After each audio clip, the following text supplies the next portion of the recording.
triplex villas at Kollur, APR Projects.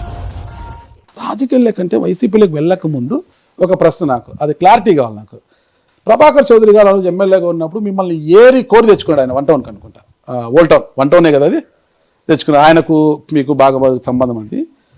ఆ రోజు ఇక మీరు వైసీపీలోకి వెళ్తారనగా ప్రభాకర్ చౌదరి గారితో దాదాపు అరగంటకు పైగా రహస్యంగా మాట్లాడి వచ్చారు. 1 టౌన్ పోస్టింగ్ మీరు ఒకసారి గమనించండి. మంత్రిగా రఘువీరారెడ్డి గారు పవర్ లో ఉన్నారు. కాంగ్రెస్ పార్టీ అధికారంలో ఉన్నప్పుడు నేను 1 టౌన్ పోలీస్ స్టేషన్ కి రావటం జరిగింది. 1 టౌన్ పోలీస్ స్టేషన్ కు నేను కాంగ్రెస్ పార్టీ అధికారంలో ఉన్నప్పుడు నేను 1 టౌన్ పోలీస్ స్టేషన్ కి రావటం జరిగింది. 1 టౌన్ పోలీస్ స్టేషన్ కి వచ్చిన తర్వాత అసెంబ్లీ ఎలక్షన్లు జరిగినాయి. అసెంబ్లీ ఎలక్షన్లు జరిగిన తర్వాత ప్రభాకర్ చౌదరి గారు ఎమ్మెల్యేగా ఎన్నిక కావటం జరిగింది. ఆయన ఎమ్మెల్యేగా ఎన్నికైన తర్వాత స్వయంగా మీరు ప్రభాకర్ చౌదరిని అడగండి, ఎన్నికైన తర్వాత మీరు న్యాయమైన ఎలక్షన్లను జరిపినారు, న్యాయమైన ఎలక్షన్లను జరపడంలో మీరు సహకరించినారు. పోలీస్ ఆఫీసర్గా మిమ్మల్ని అప్రిషియేట్ చేసి పోవడానికి రావడం జరిగిందని ఇంటికి రావడం జరిగింది. ఖచ్చితంగా అంతకు తప్పితే అతనికి నాకు ఎలాంటి వేరే రకమైన సంబంధ బాంధవ్యాలు లేవనేది నిక్కచ్చిగా మీకు ఖచ్చితంగా చెప్తున్నా. మీరు ఎలక్షన్ బాగా చేశారంటే మీ మీద మీ లాంటి హానెస్ట్ ఆఫీసర్ ఉంటే టౌన్లో లా అండ్ ఆర్డర్ బాగుంటుంది అని తెచ్చుకున్నారు. ఆయన తెచ్చినారు. కాంగ్రెస్ ప్రభుత్వంలో నేను అప్పటికే పోస్టింగ్ కాంగ్రెస్ ఉన్నారు. ఎలక్షన్ తర్వాత మార్చుకోవచ్చు కానీ నేను మార్చలేదు, మిమ్మల్ని అలాగే పెట్టారు.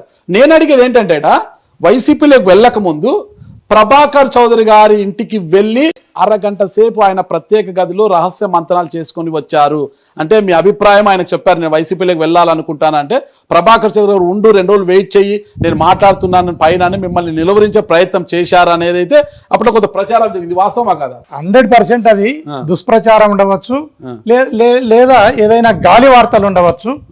నేను స్వబుద్ధితో నేను స్వయంగా నిర్ణయం తీసుకుని నేను జగన్మోహన్ రెడ్డి గారి పట్ల ఆకర్షితుడనై నేను వైఎస్ఆర్ కాంగ్రెస్ పార్టీలో పోయి ఎంపీగా పోటీ చేయడం జరిగింది తప్ప దీంట్లో ఎవరి ఇన్ఫ్లుయెన్స్ లేదనేది మీరు అందరు కూడా గమనించాలి. నారాజ్ పోలీస్ ఆఫీసర్గా ఉన్నప్పుడు చూశారు అందరూ కూడా మిమ్మల్ని. అమ్మ మీ స్టేషన్ పరిధిలోకి ఏదైనా కేసు వచ్చారు మీకు ఫోన్ చేయడానికి కూడా భయపడే వాళ్ళు. తప్పు చేసిన వాడు మీ స్టేషన్కి వస్తే వాడిని తాట తీస్తారు, చాలా భయపడారు, చాలా దూకుడుకుంటారు.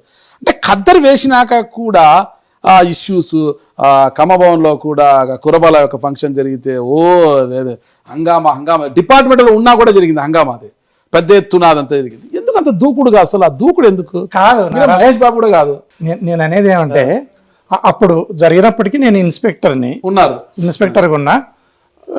కురవ సంఘం ఇది గర్జన జరిగింది, దానికి మాజీ ముఖ్యమంత్రి సిద్ధరామయ్య గారు కూడా రావటం జరిగింది. ఆ సభలోకి పోయినప్పుడు కొంత అంటే సభలోకి నేను పోవడం ఒక్కనే సింగిల్గానే జరిగింది. సభలోకి పోయినప్పుడు కొంత రసాభాస జరిగినది వాస్తవము. అది నేను దానికి ఎటువంటి కారణం కాదనేది కూడా మీరు గమనించాలి. సరే, ఇవన్నీ తర్వాత 2019లో మీకు టికెట్ వచ్చింది. అప్పుడు కదిరి సీఏగా ఉన్నారు నాకు తెలిసి. చివరి నిమిషం వరకు మీ రాజీనామా కూడా ఆమోదం పొందలేదు. అది ఆగమేకల వల్ల ఆమోదం చేసుకొని మీరు బీఫామ్ నామినేషన్ వేశారు. ఇప్పుడు సార్ ఎంపీ అయిన తర్వాత మీ ఆస్తులు ఎంత అయింది నేను అడగట్లేదు సార్. ఎంపీ కాకముందు మీరు కామన్ సీఏగా ఉన్నప్పుడు మీ ఆస్తులు ఎంత సార్? ఆస్తులు అంటే నాకు ఊర్లో ఉండే రుద్రవరంలో ఉండే భూములే. అవి 2 అన్నదమ్ములకు పంచుకుంటే 30 ఎకరాల భూమి ఉంటుంది, 30-35 ఎకరాల భూమి ఉంటుంది. పెద్ద టేకూరులో ఆడ రుద్రవరంలో కలిపి 2 అన్నదమ్ములం పంచుకోవాలి. దాన్ని అదే ఉమ్మడిగానే ఉంది. 2 అన్నదమ్ములం పంచుకుంటే సగం ఆస్తి వస్తుంది. అంటే ఒక 50 కోట్లు వస్తుంది సార్ ఆస్తి. ఇప్పుడు ఆ రోడ్డు ఇప్పుడు అటువైపు రుద్రవరం పైన ఒక రోడ్డు పోతా ఉంది నారాజ్. ఆ రోడ్డు పోతే ఏమైనా ఆస్తులకు విలువ వస్తే నువ్వు చెప్పినట్ల కొంత విలువ వస్తుంది, లేదంటే ఇంకా వ్యవసాయానికి పనికొచ్చే భూములు. ఈ రోజుకి ధర లేదు. అది అంటే 2019 మీకు వస్తాయి అంటే ప్రభుత్వం నెల ఇచ్చే జీతంతో బ్రతికే కుటుంబం మీది, మీకు ఒక ఫ్యామిలీ ఉంది.